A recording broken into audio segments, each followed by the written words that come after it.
Jos, déjà, ça nous fait plaisir de vous voir. On vient en Belgique pour vous voir parce que bien sûr, en France, depuis le mois de novembre 2015, vous ne pouvez 14 plus. novembre. Ouais, vous vous souvenez bien de la date. Ah bah oui. Ça a été et c'est toujours, j'imagine, un moment un peu pénible pour vous. Bon, oui, la façon qu'ils l'ont fait surtout. C'est simple. Qu'est-ce que tu veux que je fasse? Je peux rien faire. Est-ce qu'on a une chance, est-ce que les Français ont une chance de vous revoir un jour driver en France, à votre avis? Dérivé, je sais pas. De venir en France, oui. Dérivé, c'est pas moi. Hein.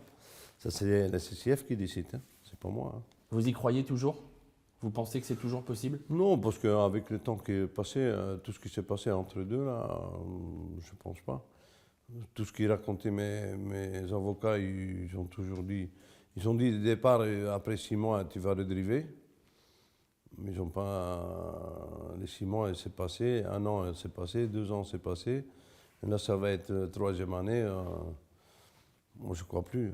Aujourd'hui, donc, vous avez 61 ans. Et vous À l'extérieur, hein. Pas à l'intérieur. Toujours jeune à l'intérieur. Et vous drivez sur des hippodromes de seconde zone. Est-ce que ça vous amuse encore? Maintenant, ça m'amuse. Parce que j'aime bien driver. J'aime bien le sport, j'aime bien les chevaux. C'est surtout l'animal que j'aime bien. Et je sais que quand il y a quelque chose de grandes épreuves, moi, la Scandinavie, j'aime pas trop, mais quand c'est à l'extérieur de Scandinavie, ça me plaît d'aller driver, que ce soit en Espagne, en Chine, n'importe où. Moi, j'aime bien, et je sais que les professionnels français, ils me font confiance de donner un vrai cheval comme Jean-Michel, comme Philippe Allaire. Si demain Jean-Luc Dessoir est un cheval pour l'étranger, il y a des autres professionnels qui me le donnent, ça c'est sûr. Dans votre situation, j'imagine que driver un cheval comme Aubryon du Gers, c'est un moment à part. Ah, c'est magnifique. Hein. Pour moi, c'est pareil. Aujourd'hui, que je gagne un prix d'Amérique, c'est la même chose. Hein. Pas en argent, mais l'argent, je m'en fous, moi. Au niveau émotion, c'est aussi fort? Ah bah oui, c'est le plaisir. Hein. C'est le plaisir. En plus, tu sais bien, quand Jean-Michel envoie un cheval, les chevaux ils sont prêts. Il te donne les détails des premiers mètres jusqu'au dernier. Lui, il ne se trompe pas. Hein. Justement, Jean-Michel Bazir, parlons-en un petit peu de votre relation actuelle et passée. Ça a été, à l'époque, il y a une vingtaine d'années, votre vrai premier rival. On se bagarrait pour le sulky d'or. Moi, j'étais sûr que j'allais le perdre. La dernière année que j'étais sulky d'or, c'était juste à une victoire que je gagne la dernière course à Vincennes pour Jean-Luc Dessoir. C'est là que j'étais sulky d'or. Je dis maintenant c'est terminé parce que Jean-Mi après il a fait tous les hippodromes. En plus lui était mieux entouré que moi. Il avait plus de chevaux à driver. Et puis, en plus moi j'avais le nom. Les gens ils avaient peur de me donner un cheval à driver parce qu'il dit quand Verbeek il mène un cheval, tu peux compter dessus. Mais une fois ou deux, après il est mort parce qu'il va toujours devant. Mais quand tu vas devant à ma façon ou à la façon de certains, c'est pas pareil. Entre devant et devant, c'est deux choses différentes. Vous l'avez vu arriver, Jean-Michel Bazir? Bah, bien sûr que je l'ai vu arriver. Bien sûr, je me rappelle comme hier. Et vous avez senti tout de suite que celui-là, il n'était pas... Que c'était impur. En plus, c'est le seul qui m'a copié. Tous les autres, ils n'ont jamais regardé. Parce que ce Belge-là, laisse tomber. Et lui, il vous a copié? Ah, c'est sûr. Je ne sais pas si... Jean-Mi, bien sûr, il se rappelle, mais Jean-Mi, il ne parlait pas beaucoup, mais il regardait beaucoup. Et il peut regarder les courses en replay et tout ça, attention. Mais c'est pas pour rien que c'est Jean-Michel Bazir. Hein. C'est que vous avez aussi, vous, apporté quelque chose aux courses françaises. Vous aviez votre style. Déjà, vous êtes arrivé, vous aviez un look qui était un peu différent de celui des drivers français de l'époque. Déjà au niveau du style.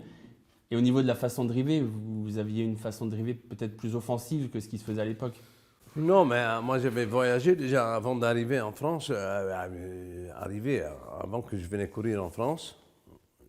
J'avais voyagé un peu déjà, j'étais un peu l'Italie, un peu l'Allemagne. En Allemagne, à l'époque, il y avait des grands professionnels. Et j'étais beaucoup en États-Unis. Et C'était un autre style. Moi, j'ai rarement vu gagner un cheval en 4e épaisseur. Quand j'ai vu en France, il courait à l'époque en 4e et 5e épaisseur. Je dis, c'est bizarre, la tactique, il n'y en a pas. En plus, que c'était des départs jusqu'à l'arrivée, c'était impossible. Après, il faut faire un peu, un peu de respect pour le cheval aussi, et de tourner en dehors des autres. Il faut un cheval qui soit déclassé, autrement c'est compliqué. Hein. C'est là que mais j'étais content parce que les autres, ils n'ont pas jamais regardé. Le seul qui a regardé, c'était Jean-Mi, hein, c'est tout. Et depuis, donc, il a enchaîné les sulkidors. Non, mais depuis, le système a changé. Hein. Ouais. Parce que quand Jean-Mi il a fait un peu comme moi je faisais, les autres, ils ont dit, oui, c'est comme ça que ça marche. Maintenant, les jeunesses, pas tous, mais il y en a quelques-uns qui essayent de faire comme Jean-Mi. Ils ne vont pas arriver demain. Hein, parce que... Pour vous, le niveau aujourd'hui, s'est beaucoup amélioré, le niveau des drivers en France? Ah bah oui, c'est amélioré, oui. Par rapport à l'époque où vous êtes arrivé, ça n'a rien à voir? Oui, à l'époque, quand j'étais arrivé, il n'y avait pas de concurrence. Hein. Pas du tout. Alors, Jean-Michel Bazir, donc ça a été un rival sur la piste.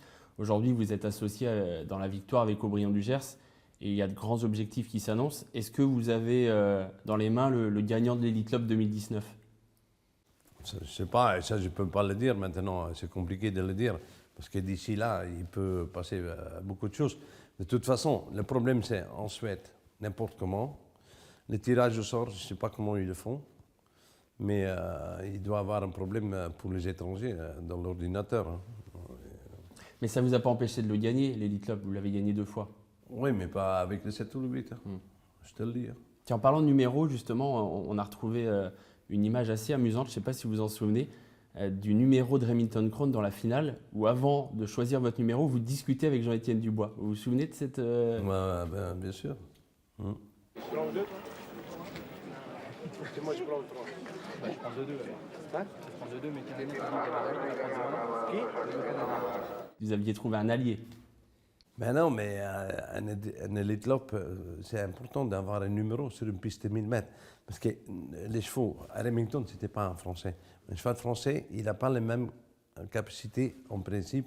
Les premiers 50 mètres, il ne démarre pas assez vite contre les chevaux américains, contre les chevaux scandinaves. Le problème, c'est ce jour-là, tous les Scandinaves qui courent dans le final ou qui courent dans une batterie, ils veulent tous se montrer.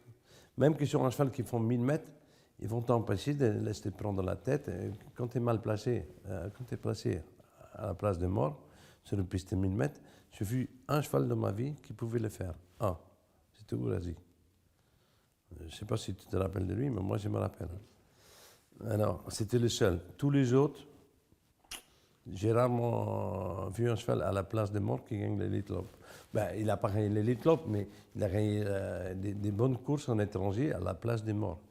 C'était le seul que j'ai connu, autrement, il n'y en a pas beaucoup. Justement, le départ, c'est important. Ouais, c'est important. Et... Un cheval que j'ai vu gagner l'Elite Club, c'était Jean-Étienne Dubois avec Cocktail Jet, qui était presque dernier dans le dernier tournoi. Peut-être ce jour-là, les autres, ils ne sont pas très très bons, mais ce qu'il a fait, c'était fantastique. C'est le seul cheval que j'ai vu de gagner de 7e position ou 6e position, dernière ligne droite, et gagner l'Elite Club. Autrement, il faut être placé dans les 3 dans le dernier tournoi, sinon... Et Aubryon du Gers, il y a encore un an, on se serait dit, bon, c'était pas un cheval pour ça. Mais on a l'impression qu'il a beaucoup progressé, notamment au niveau du départ, il a pris beaucoup de vitesse, non? Ah ben non, mais il a de la vitesse. Là, aujourd'hui, Jean-Michel m'a dit de ne pas trop démarrer. Il faut voir quand tout le monde est placé, d'attaquer. Dans un Elite Club, c'est pas pareil. C'est pas la même chose. Si je vous dis, demain, vous courez l'Elite Club avec Aubryon du Gers en forme et avec le numéro, allez, 2. 3. 3, c'est mieux. Et alors, avec ce numéro-là, vous pensez que ça peut le faire? Bien sûr. Je sais pas, il faut un pur pour le battre, hein. T'inquiète pas. Hein. Moi, j'ai jamais fait une course dure à lui, hein. Jamais. Moi, je connais pas la capacité. La première fois que je l'ai couru, c'était en Norvège. C'était pas la Aubryon d'aujourd'hui. Mauvais numéro. Premier tournant, un peu le bordel. J'étais trop loin. En Norvège, tu es handicapé parce que tu n'as pas de cravache. Lui, il n'a pas besoin de taper dessus, mais il faut juste le montrer, c'est tout. Si tu le montres ou de juste toucher un peu, il ne faut pas taper. Autrement, les autres courses que j'ai fait en Finlande, j'ai rien fait. Après, j'ai couru ici, j'ai couru à Avance. Avant, j'ai démarré dans le dernier tournant. Parce qu'avant, c'est la même chose. Ils ont des lois, pas de débouche-oreille, pas d'attache langue. Je ne sais pas. Si tu n'attaches pas la langue, qu'est-ce que ça peut faire à un cheval? Si tu attaches la langue ou pas. Lui, il n'a pas besoin. Un débouche-oreille, ça fait pas mal. En Suisse, non. On n'a pas le droit. Et ça lui a manqué un petit peu en Suisse, à Aubryon. Oui, Ça le en plus, stimule il un avait peu. couru. Écoute-moi, il avait couru la semaine d'avant. Il avait eu une vraie course. Hein. Il a eu une bagarre. Bonjour. Hein. Si c'était pas Aubryon, si c'était pas Aubryon, il était mort déjà. Un autre. Jean-Michel Bazir a dit il n'y a pas longtemps, après une victoire à Laval, j'en ai connu des bons chevaux, j'en ai drivé des bons chevaux, mais un comme ça, Ah ben non. Impossible. vous qui avez gagné 4 prix d'Amérique, 2 Elite Lob, vous dites un cheval comme ça, j'en ai jamais drivé. Non, non, franchement. J'en ai eu un sur 500 mètres, c'était un crack, Zikov. Mais non. Un comme ça, comme lui, non. C'est fort quand même comme propos. C'est vraiment. Ah non, mais le cheval de notre planète, c'est sûr. Hein. Que ce soit à gauche ou à droite, il est meilleur à gauche qu'à droite, mais il fait tout. On départ en élastique, autostar, en étranger, chez lui.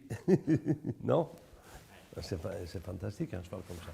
Qu'est-ce qu'on peut vous souhaiter, Joss, pour la suite, là, pour les mois, les années qui viennent? Bah non, que ça continue comme ça, c'est bon. Moi, je suis content. Hein. Si demain, ils me rendent la licence, c'est bien. Mais maintenant, je vis avec. Il n'y a pas de panique.